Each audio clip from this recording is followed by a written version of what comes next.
His name was George Earl Preddy Jr. He was 5'9", 120 pounds, with large ears that earned him the nickname Mouse back in high school. When the Navy rejected him 3 times for being too small, too fragile, not physically fit enough, Preddy didn't cry. He didn't give up. He went home and started a bodybuilding regimen. By December 1944, at just 25 years old, George Preddy had become the highest-scoring P-51 Mustang ace in all of World War II.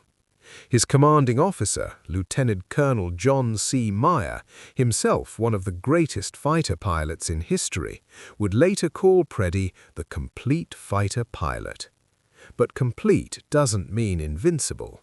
Complete doesn't mean immortal. The 352nd Fighter Group had arrived at RAF Asch just 3 days earlier.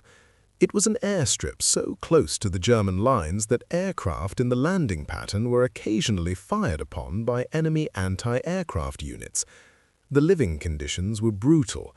Men were freezing in canvas tents while their ground crews worked in snow and ice, trying to keep the fighters flying. The Battle of the Bulge had started just over a week earlier, on December 16th. German armor had punched through the American lines in a last desperate offensive. The 352nd had been sent to Belgium to provide air support, to hunt German fighters and bombers, to protect the ground forces pushing back the Wehrmacht. For 3 days they had flown missions, some days multiple missions. On December 23rd, Preddy had led his 328th Fighter Squadron to a record-breaking 25 enemy aircraft destroyed in a single mission. 25! More than most fighter squadrons destroyed in an entire month. By the evening of December 24th, Christmas Eve, Preddy was exhausted. He hadn't slept properly in days. The missions kept coming, the weather kept shifting, the Germans kept sending planes. But on Christmas Eve, something happened that broke the tension. The men decided to play craps. It was a simple game. Dice, bets, the kind of gambling that had become legendary in the officers' quarters. Preddy, small though he was, had a reputation for winning. His favorite expression, the one that followed him through the war, the one his men heard him say in the cockpit a dozen times a day, was "Cripes a'mighty," and he said it most often when he was winning at dice. On Christmas Eve, 1944, in a tent near an airstrip a few miles from the German lines, Major George Preddy, the top P-51 ace in the entire European theater, rolled the dice and won $1,200. It was an enormous sum. He immediately told the other officers what he planned to do with it. He was going to invest it in war bonds. This is who George Preddy was. Not a gambler looking for fortune, not a thrill-seeker chasing glory. A young man who had just shot down 25 enemy aircraft in one mission, who was leading the entire Air Force in aerial victories, who could have taken the rest of the war off without question, and he was planning to invest his winnings back into the war effort. That night, Preddy slept. In the morning, it would be Christmas. December 25th, 1944. Christmas morning. The alarm went off early. The pilots stumbled out of their tents into the freezing cold. No one was happy about flying on Christmas. No one wanted to be anywhere but home. But there was a job to do. The briefing room was cold. The pilots filed in, breath visible in the frigid air. The intelligence officer stood before them with maps showing the German lines, the known enemy airfields, the expected flight paths of German fighters and bombers. German fighters were still active. Reports were coming in of Messerschmitts and Focke-Wulfs harassing American ground forces. Bombers were still a threat. The war didn't care that it was Christmas. Major George Preddy stood in the back of the briefing room. He was commanding the 328th Fighter Squadron, 10 P-51 Mustangs. It would be his mission to lead them on patrol, to find the enemy, to shoot them down. The other pilots looked at him. They always did. Preddy was small, almost fragile-looking compared to the other pilots, but something about him commanded absolute respect. It was his calmness, his clarity, the way he never panicked, never hesitated, never made a mistake. Meyer, his superior officer, had written that Preddy was a man with a core of steel in a largely sentimental soul. The briefing ended. The pilots filed out toward their aircraft. Preddy walked toward his P-51, a brand-new D-15 variant painted with his signature name, Cripes a Mighty III. His ground crew was already there, waiting. Sergeant Lou Lunn, his crew chief, Corporal J.J. Red McVeigh, his assistant, Sergeant M.G. Kuharnik, his armorer. These men had kept Preddy flying through the entire war. Not a single mechanical failure in 143 combat missions. Preddy walked around the aircraft, checking everything, his guns, his canopy, his fuel system. He was meticulous. He trusted his crew absolutely, but he checked anyway. As he completed his pre-flight inspection, Lunn came over. The crew chief looked at him with the kind of expression that only comes from years of working together. Respect mixed with something deeper. Care, maybe. Brotherhood. Lunn asked him if he wanted anything. Coffee, food, a last message to send home. Preddy smiled. He was small, slight, almost boyish in his features, but when he smiled, there was iron underneath it. Here is what George Preddy said before he climbed into the cockpit of his P-51 Mustang on Christmas morning, 1944, to fly what would be his final mission. I must go back. It wasn't an answer to a question Lunn had asked. It was a reflection, something Preddy had been carrying with him since he returned from his 30-day leave in August after shooting down 6 enemy aircraft in a single mission and winning the Distinguished Service Cross. When Preddy had gone home on leave in August 1944, a man had asked him why he was returning to combat. It was a reasonable question. Preddy had more than enough experience points. He had flown more than the required combat hours. He had proven himself beyond doubt. He could have stayed home. Military regulations would have allowed it. Instead, Preddy had written words that his minister, Reverend E. H. Neese of West Market Street Methodist Church in Greensboro, North Carolina, would remember for the rest of his life.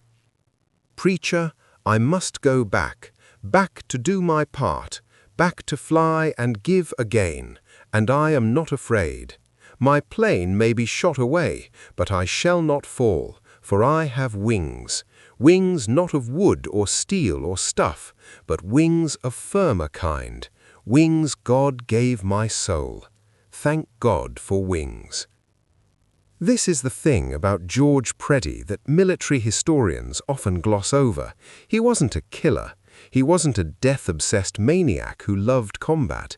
He was a religious young man who believed, genuinely, that he had a moral obligation to finish the job. He had told another pilot, "I'm sure as hell not a killer, but combat flying is like a game, and a guy likes to come out on top."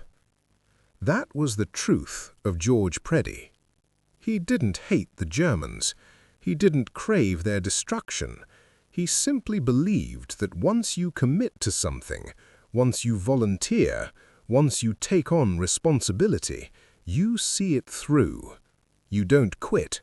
You don't look for the easy way out.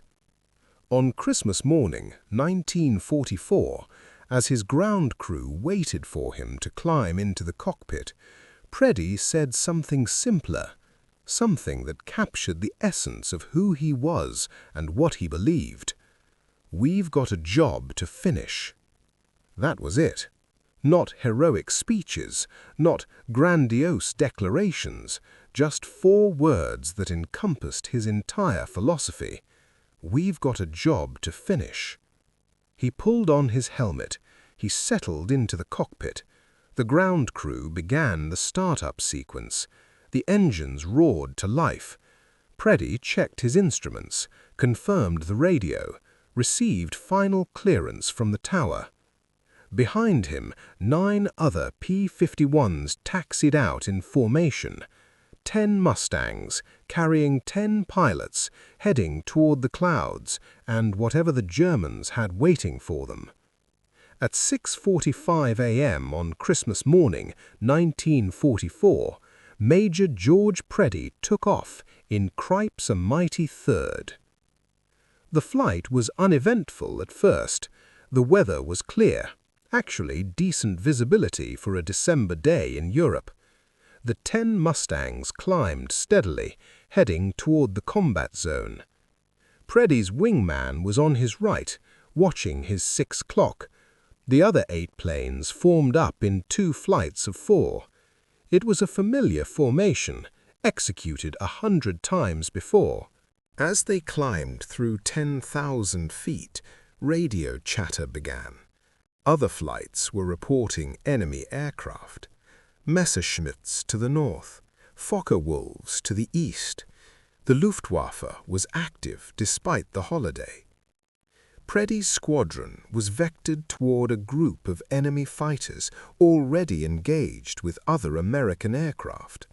This was typical. The Americans would arrive at the fight, quickly assess the situation, and attack with overwhelming force.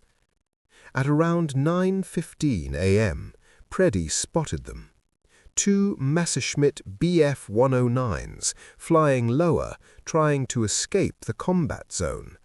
Without a word, he rolled his Mustang to the right and dove. The P-51 Mustang was superior to the Bf-109 at altitude and in a dive. Preddy knew this. He had learned it through 143 combat missions. He dove after the first 109, closing the distance rapidly. At 300 yards, Preddy squeezed the trigger. The 109 was hit. Smoke poured from the engine. The German pilot immediately split est, rolled the aircraft inverted, and pulled down hard, trying to descend to safety, where the Mustang might lose him. Preddy followed. He always followed. He never broke off a pursuit. The 109 descended through 10,000 feet, then 8,000.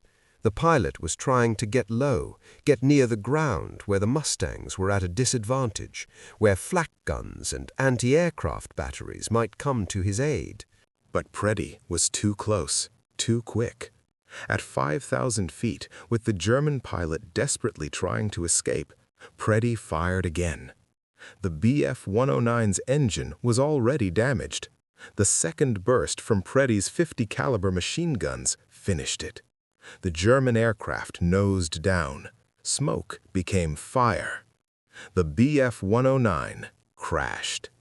Kill number 26. Preddy pulled up hard, rolling his Mustang back toward the fight. His wingman was with him. Before either pilot could even reset their sights, they spotted the second Messerschmitt. This one was ahead of them, also descending, also trying to escape. Preddy didn't hesitate. He accelerated and dove after it. The second German pilot was aggressive. He rolled left, then right, trying to shake off the Mustang on his tail. But Preddy had more speed in the dive. He had superior aircraft. Most importantly, he had better training and 1,000 more hours of combat experience than this German pilot. Preddy closed to 200 yards. Squeezed the trigger. The second Bf-109 was hit. Unlike the first, this pilot had seconds of warning. He attempted to eject, but it was too late. The aircraft was too damaged. The pilot didn't get out. Kill number 27. It was a beautiful Christmas morning kill. 2 Messerschmitts, 2 minutes, perfect shooting, the kind of morning that every fighter pilot dreamed about. Preddy pulled up again, circling his wingman, checking for damage, assessing the overall combat situation. The big dogfight was still happening around them, multiple Mustangs and 109s mixing it up, turning hard, everyone trying to get a shot, everyone trying to stay alive. Through the radio, Preddy received a new vector. Intelligence had spotted a German fighter strafing American ground forces southeast of Liège, Belgium. A lone Focke-Wulf FW-190 harassing the troops. The ground commander requested air support. Preddy didn't have any way to know that this request would kill him. Preddy turned his flight toward the reported position. 3 P-51s, Preddy, his wingman, and Lieutenant James Carter, one of his pilots. They descended rapidly from altitude, heading toward the ground forces. At treetop level, flying at 400+ miles per hour, the 3 Mustangs raced across the snowy Belgian countryside. This was dangerous flying. One mistake, one moment of distraction, and a Mustang could clip a tree and crash. But Preddy had done this 100 times. He was fearless at low altitude. They spotted it almost immediately, a lone FW-190, painted in German scheme, moving fast across the landscape.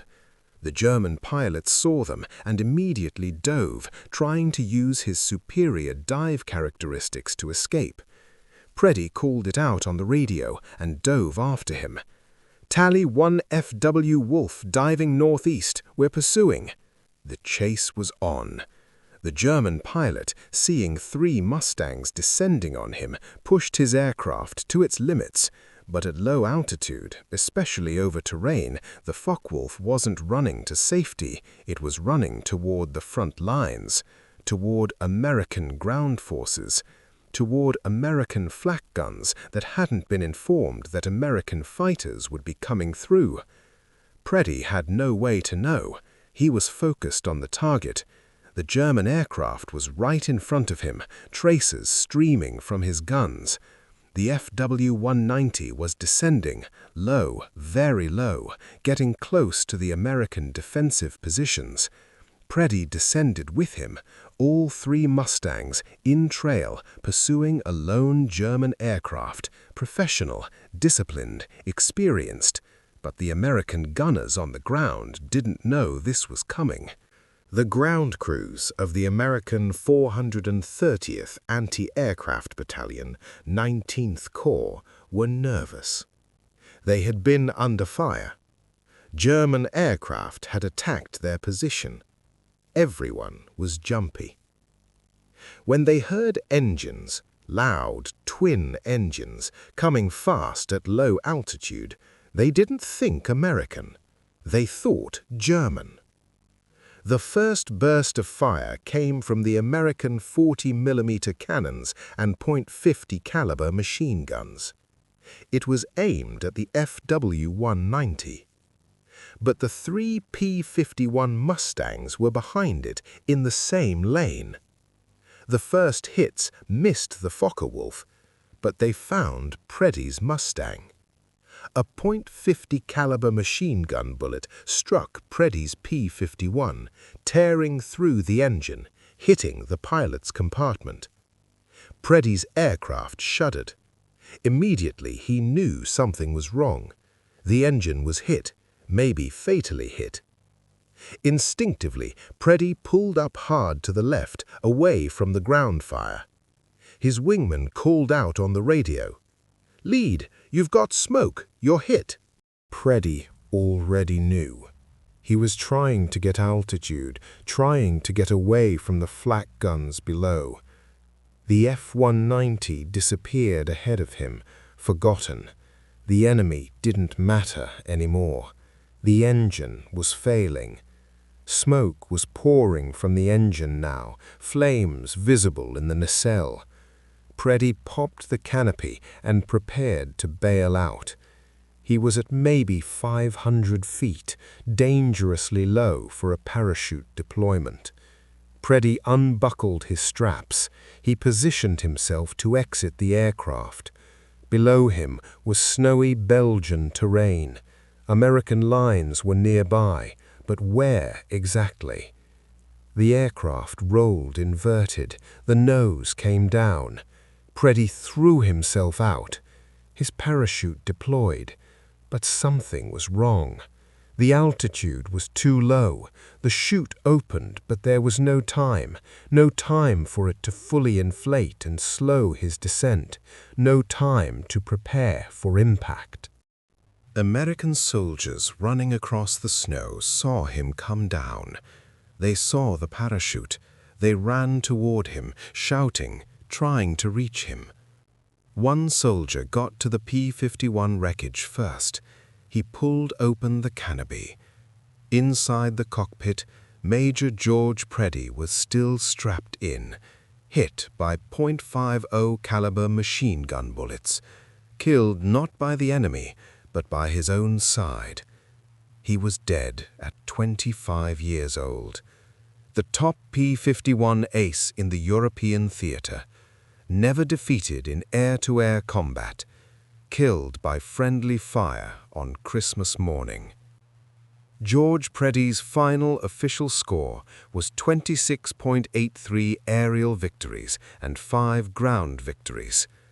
Later reviews reduced it to 26.83 aerial and 5 ground, a clerical error from 1956 that wasn't corrected until 1978. He remains the highest-scoring P-51 Mustang ace of World War II. In Greensboro, there's a roadside marker, George Preddy, 1919 to 1944. World War II fighter pilot, NC's leading ace, killed in action.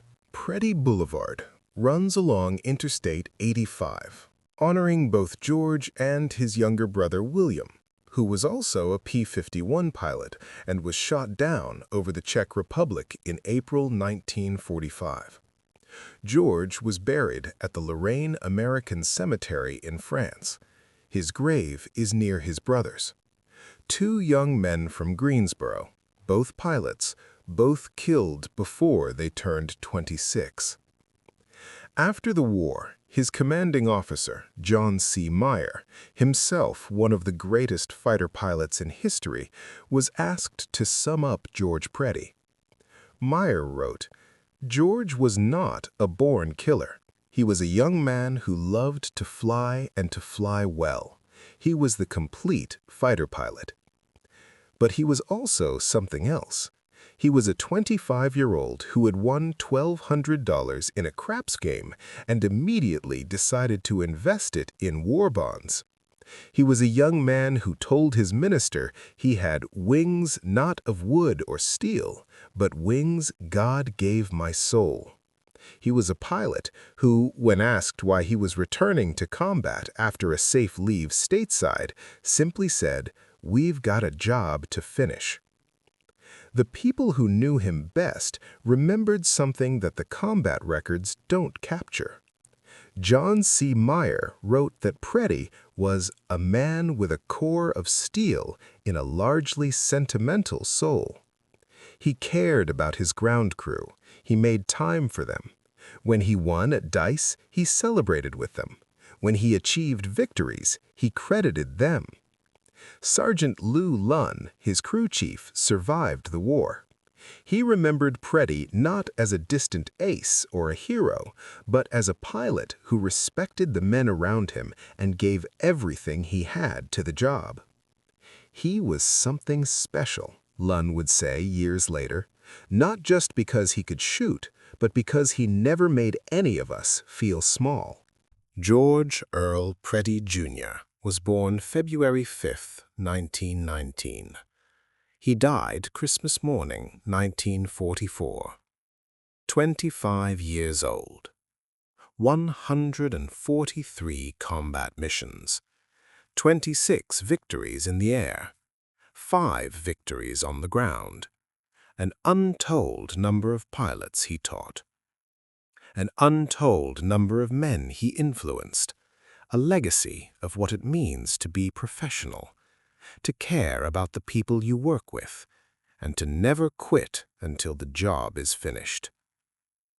On Christmas morning 1944, when his crew chief asked what he needed before his final flight, George Preddy didn't ask for luck. He didn't ask for protection. He simply said, "We had a job to finish." That job ended in smoke and snow in Belgium, killed by the side he was trying to protect. But the mark he left didn't end. The Greensboro boy who the Navy rejected for being too small, too fragile, not strong enough, he became a legend. Not for his victories, though those were real and remarkable, but for who he was. For his character. For his refusal to quit. For his belief that we had a job to finish, and he was going to finish it. Thank you, George Preddy. Thank you for your service. Thank you for your wings.